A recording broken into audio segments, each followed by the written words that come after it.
In the Life is funded in part by the H. Van Ameringen Foundation, Arcus Foundation, the estate of Richard W. Weiland, GILL Foundation, Passport Magazine, and by these funders, and by the annual support of In the Life members like you. Tonight on In the Life, how anti-gay rhetoric has evolved. From the past, homosexual activity is not tolerated, to the present. Let's leave it up to the families to decide when something is age appropriate. Language has evolved. Attacks against our community have evolved too. They don't ever say they're anti-gay or we don't like gay people. They come up with other words. And how young conservatives are responding. The opponents of LGBT issues, they're losing. This is not the direction our state or our nation should be headed. My philosophy is that the government should get off your back, out of your wallet, and away from the bedroom. Then, the LGBT community fights back in Minnesota. I want to be able to marry the person that I love, and that's about as simple as it gets. The sexual orientation curriculum policy literally erased gay people. We were tired of being harassed and tormented, and we wanted to make a change. We brought everybody together. And we're married. There was nothing for you to hide. Make a comment.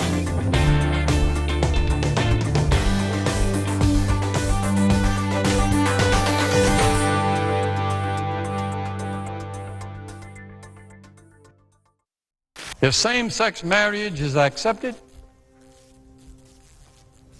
the announcement will be official. America will have said that children do not need a mother and a father. Back in the 1980s and 90s, I think that there was a great deal of hostility and fear toward gays and lesbians that was much more widespread than it is today. The legal recognition of same-sex marriage would be social engineering beyond anything in the American experience. Now in 2012, staunch conservatives are questioning the use of anti-gay rhetoric. I think the gay rights issue makes the party look like it isn't a modern party. It doesn't understand the modern world. I think the Republican Party is trying to keep the traditional values ingrained in the best way they can, but they're not actually listening. With the advancement of LGBT civil rights, how are arguments against issues like marriage equality and the repeal of Don't Ask, Don't Tell changing? Michelle Bachmann, I think, sort of combines arch conservative language, being anti-government. I will permanently shut down the Department of Education and with anti-LGBT language as well. Every time states have put this bill before the American people, they have voted in their states to retain the traditional definition of marriage as between one man and one woman. I think the LGBT movement has moved the ball so far that now it's harder for those who are anti-gay to explicitly articulate their homophobia, so they have to hide and disguise what they're doing. And you see a lot of that when they talk about family values, they talk about traditional marriage and those types of things.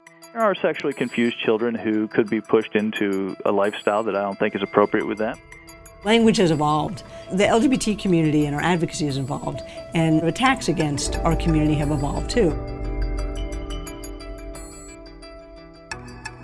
The language of conservatism is designed to make people afraid of change.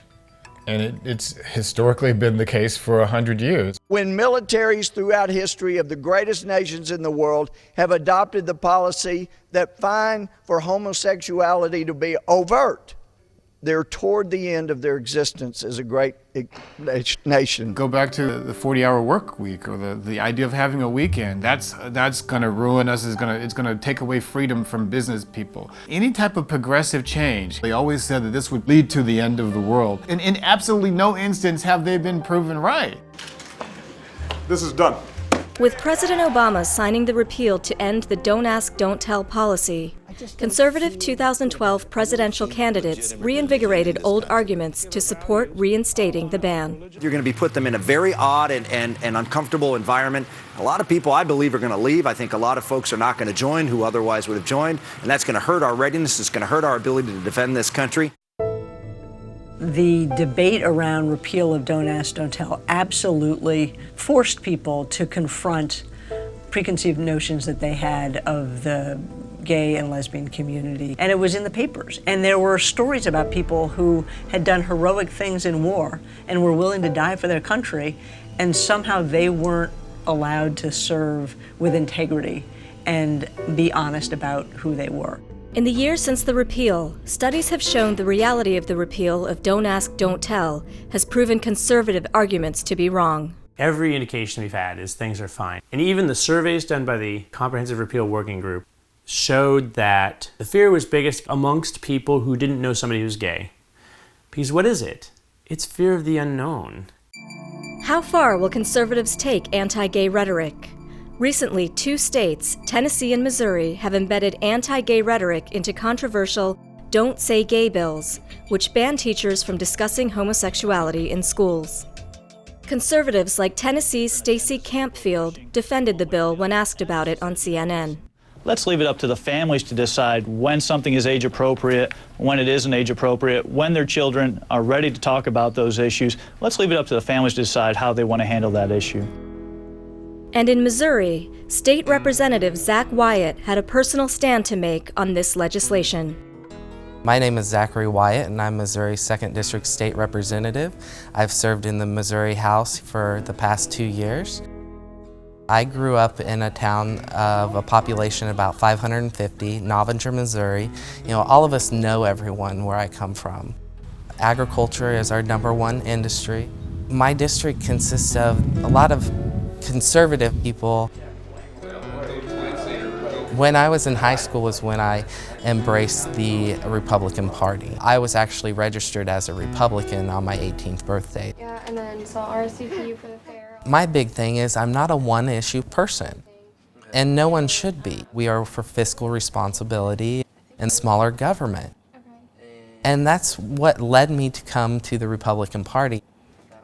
On May 2, 2012, Representative Wyatt responded to the advancement of House Bill 2051 with the bold decision to come out. I'm not the first or last Republican to come out. Being gay has never been a Republican or Democrat issue, and it should never be.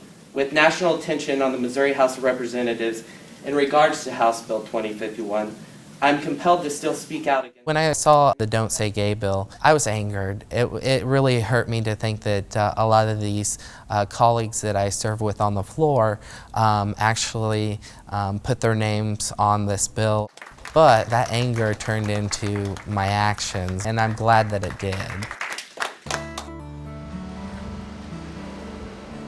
Being the only openly gay Republican elected to state legislature in the nation, I'm glad that we're getting out there. It made me realize that we need to get more LGBT members in the Republican Party. It's always good to be with my friend Zach Wyatt, who just continues to look more relaxed and more confident. He's not running for re-election. Right now, Missouri is the place to start, grow, and expand a small business. It upset me to see that this is what we were putting forth as legislation in the state of Missouri, but we're not putting forth something that's going to be a job creation bill for my constituents or the people in Missouri. I think the rhetoric has become more snide and more divisive over time. I think a lot of it is because the opponents of LGBT issues are losing. I think it's the older generation that's trying to spout the rhetoric, and the younger generation seeing right through it. How are young people influenced by anti-gay rhetoric? The Human Rights Campaign conducted a study this year to find out. HRC just completed a survey of 10,000 LGBT youth across this country. 10,000, the largest sample size ever conducted. And what it shows is day in and day out, our youth hear negative messages. Over 90% of them hear negative messages about being gay.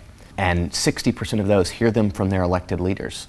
There's no question that the negative rhetoric and the talk that insinuates that one is a second-class citizen has real-life impacts on particularly young people. Almost all of the anti-gay rhetoric that we hear about gays in the military, about marriage, about all these various issues that are so controversial has centered on one theme, and that is fear. The reality is we have a half a dozen states in this country that now have same-sex marriage, and it hasn't undermined marriage. And I think the only thing that can really convince people is just to watch that change happen and to see that their fears were completely unfounded. But as November elections approach, the presidential candidates are split on same-sex marriage. It is important for me to go ahead and affirm that I think same-sex couples should be able to get married. For a long time, I think from the beginning of my political career, I made it very clear that I believe marriage should be a relationship between a man and a woman. My name is Nikki Neely. I'm Tyler. Yet there is a wave of young conservatives, like Madeline Cook of Minnesota, speaking out for the freedom to marry. I think it's important as a conservative to understand that we are not about limiting freedom and not about limiting rights. If we're put in the conservative bucket, it doesn't mean that we're anti, gay rights. I'm here today because I'd like to give you my perspective and the perspective of most people I know who are a part of my generation, political party, and sexual orientation on why adding a constitutional amendment that would ban same-sex marriage is not only wrong on a moral front, but also takes our party in the wrong direction for future generations of Republicans. All of the public opinion research shows a majority of young Republicans support marriage equality. In fact, if you look at polling across the board, the vast majority of young people not only support marriage equality, and by the way, that's regardless of their region of the country, their religious affiliation, and their party affiliation, they go a step further. They can't fathom that that's even a debate. You've got, a much younger cohort, people under the age of 40, who are very split on this issue. They are not uniformly against the idea of same-sex marriage. And so, over 50% of young people under the age of 40 are in favor of the freedom to marry. Now that the Democratic Party has decided to include language that accepts same-sex marriage into their national convention platform, many are wondering how the Republican Party will respond. Richard Desai, who is a gay Republican running in Massachusetts, is fantastic for the Republican Party. He looks very much like a Republican politician with a great head of hair and a great mind, and I think that he is absolutely instrumental to showing the party this is what a gay Republican looks like. My hope is to be able to go to Washington and be a congressman who happens to be gay, rather than a gay congressman. It's up to me to really prove myself. The notoriety actually on a national level may help me be a better congressman on the local level. My philosophy is that the government should get off your back, out of your wallet, and away from the bedroom. And I think here in New England that resonates. My partner and I live together, we own a business together. I would not have run if he did not think it was a good idea.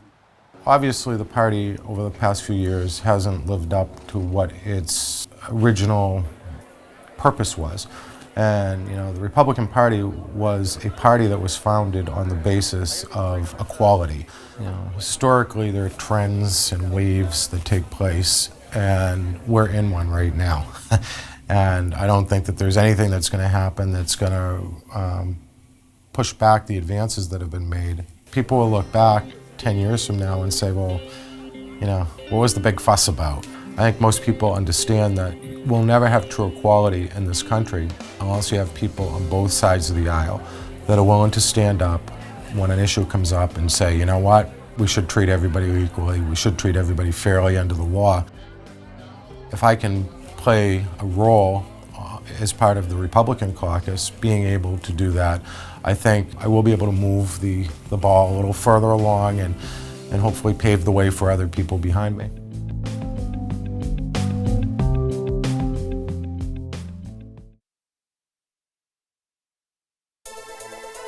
It's June Pride in Minneapolis-St. Paul, Minnesota, and locals here have a lot to be proud of.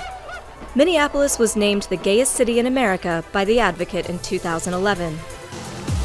Minnesota Governor Mark Dayton vocally supports marriage equality. And for 2 decades, Minnesota has had laws protecting LGBT people from hate crimes and employment discrimination. Minnesota is an amazing place. It is one of the most wonderful, embracing, vibrant, exciting states. Minneapolis is one of the most encouraging and open and affirming places that I have ever lived in as a gay man. We feel comfortable here, perhaps complacently so. But for all the acceptance that LGBT people feel, there are deep challenges here. This November, Minnesota will decide on a constitutional ban against same-sex marriage. And less than 30 minutes drive away from the joy of the parade, students faced the unthinkable in a community called Anoka Hennepin.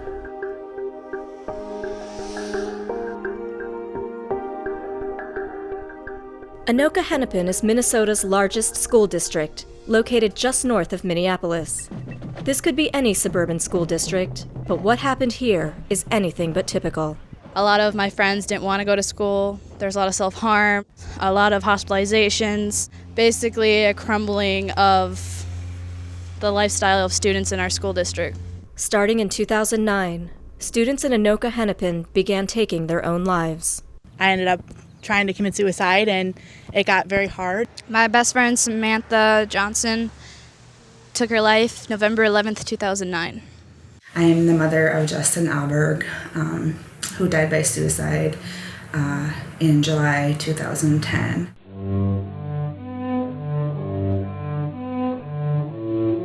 One of the victims was 15-year-old Justin Auberg, an accomplished cello player. He came out to me when he was 13, but then after he died, I found out that he was outed like a few months before that.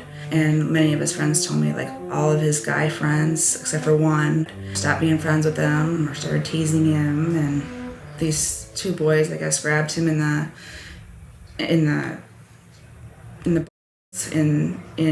tunnel and said, "You like that, don't you?"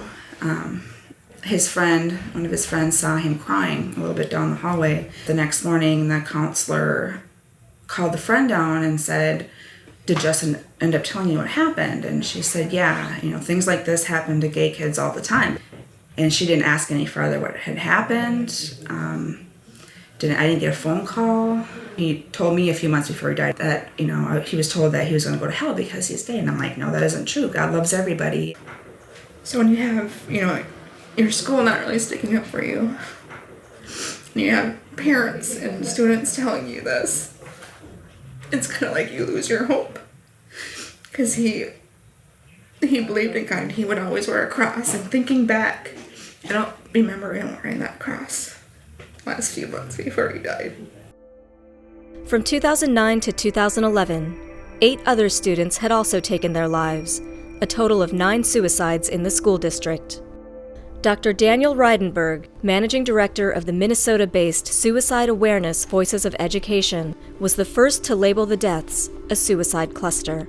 When we talk about a suicide cluster, we're really talking about the defined community where you have a certain number of people, more than 2, in a short amount of time, all dying by suicide, and somehow they're connected. In Anoka, Minnesota, I did talk about it as a cluster of suicides.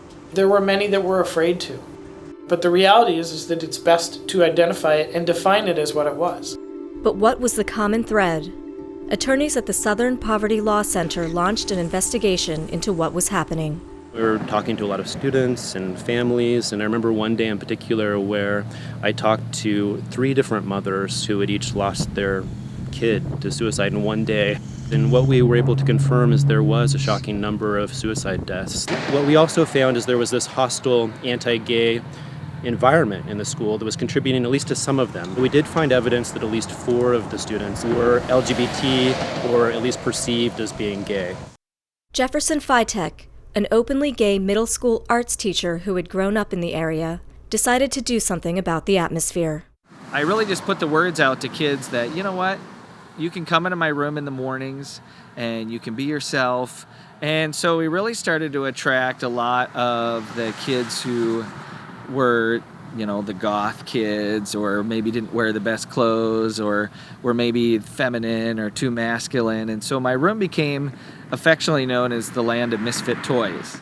But by talking about homosexuality, Jefferson was violating a school policy called No Homo Promo, stating homosexuality would not be taught or addressed as a normal, valid lifestyle. In 2009, the policy morphed into the Sexual Orientation Curriculum Policy, that staff shall remain neutral on matters regarding sexual orientation. The sexual orientation curriculum policy literally erased gay people. they didn't exist. There were teachers who received a memo that if you wore in support of these kids, that you were violating the policy and you could be terminated or worse. They came up with this gag policy. The way they sold it was saying, we're just neutral on the issue of sexual orientation. We're not for it, we're not against it, but basically it's better to be talked about by your families, your churches, at home, but not at school. We talked to kids who felt there was no one to reach out to. I've got death threats from people telling me if I didn't leave the city, they'd kill me. I've got people calling me fag, pushed me into lockers, saying that I should just go kill myself and that no one really cared about me. I was bullied, harassed, tormented a ton for reasons because I had two dads. I was stabbed in the back of the neck, choked in the bathroom, called gay, faggot a ton. I was pushed down the stairs one time. I was urinated on by a student in the bathroom. Just called awful names. I was shoved into desks. I was locked in lockers. I had people call me sinners and throw Gatorade at me, and I had people actually take my personal photos and send them around the school. I got told by some of my old friends on the bus that I should go kill myself because my friend did, and did I watch it happen? I got prank calls every night. I still have been getting them. As news media began to report on the story, students, parents, and advocates pressed the Anoka-Hennepin School Board to change the neutrality policy. But the board refused to act. Suddenly, the secret was no longer a secret. Suddenly, community members were talking about what these kids were going through. When confronted, school board members and the superintendent would say things like, "This is political, there's not a problem." We were tired of being harassed and tormented through school and seeing other kids being harassed and tormented, and we wanted to make a change. In June 2011, 6 students sued the Anoka-Hennepin School District for failing to address bullying. The U.S. Department of Justice got involved, and early this year, the school district agreed in a 60-page consent decree to end the neutrality policy and enact specific improvements to prevent bullying. The consent decree has been hailed as a historic moment in LGBT rights and has influenced Governor Dayton's anti-bullying task force to demand stronger anti-bullying statutes throughout the state. When we won the lawsuit, it was one of the proudest moments of my life, just being able to know that we were able to make a difference and we were heard. The roots of Anoka-Hennepin's anti-gay policies stretch into the political makeup of the state. Andy Berkey, a reporter for the Minnesota Independent, covered the case. The big players behind the neutrality policy in Anoka-Hennepin were socially conservative Christian groups.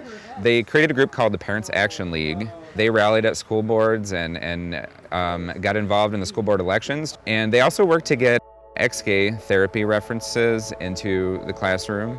They were pretty much the driving force. Anoka-Hennepin lies within the congressional district of Representative Michelle Bachmann, where she commands the loyalty of a deep political base of social conservatives. She and her husband own a clinic in Lake Elmo that has practiced reparative therapy. And this past June, America's largest ex-gay organization, Exodus International, held its national conference at a conservative Christian college in St. Paul. To Scott Dibble, an openly gay Minnesota legislator, the connections are obvious. I absolutely believe that there is a nexus and a connection between a lot of these efforts around ex-gay therapy, this hostile response to efforts to address bullying in our schools. And the common thread is this whole idea that LGBT people aren't legitimate people. It's delegitimizing and dehumanizing who we are. Years of efforts by social conservatives opposing LGBT rights have culminated this year in a push for an amendment to the state constitution banning same-sex marriage. To provide that only a union of one man and one woman. In November, Minnesotans will be voting on whether to put a ban on same-sex marriage in the state constitution. Minnesota is one of the few states that either doesn't have gay marriage or doesn't have a marriage amendment. So however November goes is probably how the state's going to go. The response from pro-equality Minnesotans to the proposed constitutional amendment has been fierce. I'm fervently opposed to the amendment. We'd like our gay and lesbian friends to be able to make that same choice. I want to be able to marry the person that I love, and that's about as simple as it gets. We have to do everything we can to really stand up for the fundamental values that we all share in Minnesota. Minnesotans United for All Families was formed literally minutes after the legislature proposed this amendment to the Constitution. It was formed by our two statewide LGBT organizations, Outfront Minnesota and Project 515. Our opposition is actually silence. Our opposition is a lack of conversation in this state about why this amendment is so hurtful and divisive. The one-on-one conversations are the only way that we can defeat this amendment. And it's up to every one of us to have those conversations. It is conversations like these that Minnesota United hopes to start among families, friends, and religious groups. I got involved because Minnesotans United decided to create a faith department that's kind of unique in this kind of work and in this kind of campaign. You guys joking, right? No, we're serious. Seriously against limiting Minnesotans' freedom to marry. Sometimes we're reaching out to see if people want to have conversations with us, and sometimes they're actually calling us saying, we want to be able to have a conversation in our parish. Some conversations are already happening at house parties all across the state. Our opposition in 2012 is silence. Have the conversation, contribute, whatever's personally significant. People are counting on you. The strategy seems to be working, as polls show that the constitutional amendment is losing support. No matter how the vote in November turns out, for Tammy Auberg and the kids of Anoka Hennepin who marched at Pride, breaking the silence is a welcome change. Being public about it, we helped maybe one more kid out there, one more teenager, one more middle-aged person accept who they are and see that it's not right to be treated as an unequal person. Thank you for watching In the Life. Visit our website at itlmedia.org to join us for a special online discussion about anti-gay rhetoric. Justin's gift came about because both myself and Tammy's feeling that these kids needed something positive to grab onto. We started out having social events where LGBT youth and their ally friends can come and just be themselves, have fun, be accepted. I really want all kids to feel safe and comfortable in my school. But I think things are definitely getting better, but we have a long way to go. In the Life is funded in part by the H. Van Ameringen Foundation, Arcus Foundation, the estate of Richard W. Weiland, GILL Foundation, Passport Magazine, and by these funders, and by the annual support of In the Life members like you.